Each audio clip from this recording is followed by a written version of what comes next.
news 18 Assam north ইষ্টৰ হাতত এক এক্সক্লুসিভ তথ্য আহি পৰিছে আৰু এই হত্যাকাণ্ড একমাত্ৰ ধনৰ লেনদেনৰ কাৰণে হৈছিল অৰ্থাৎ নিপ্পজ্যোতি ৰাভাৰ দেউতাকে ইতিমধ্যে মৃত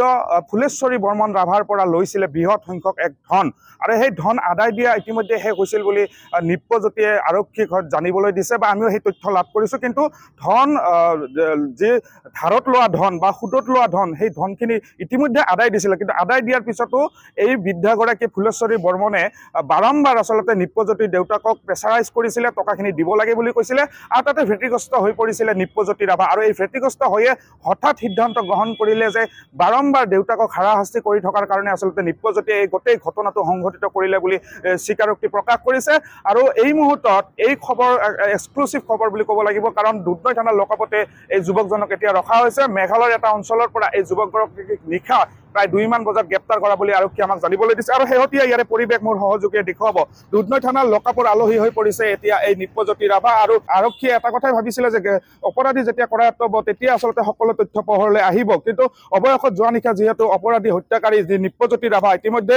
আৰক্ষীৰ জালত পৰিছে আৰু এই হত্যাকাণ্ড অকলে কৰা বুলি তেখেতে স্বীকাৰোক্তি প্ৰদান কৰিছে আৰু ধনৰ লেনদেনৰ কাৰণে এই গোটেই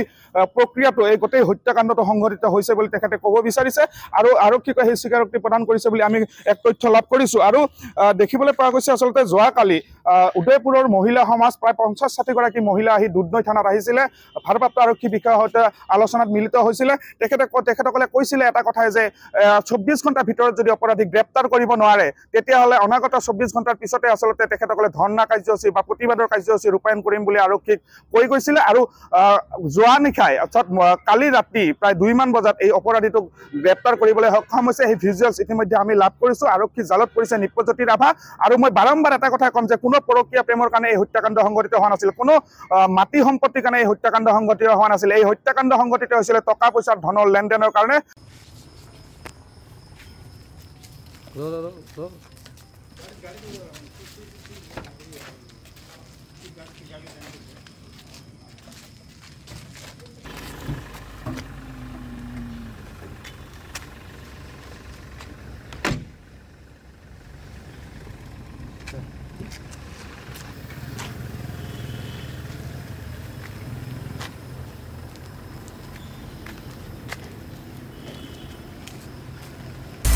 আপুনি বিচৰা বাতৰি পাব কেৱল নিউজ 18 এপত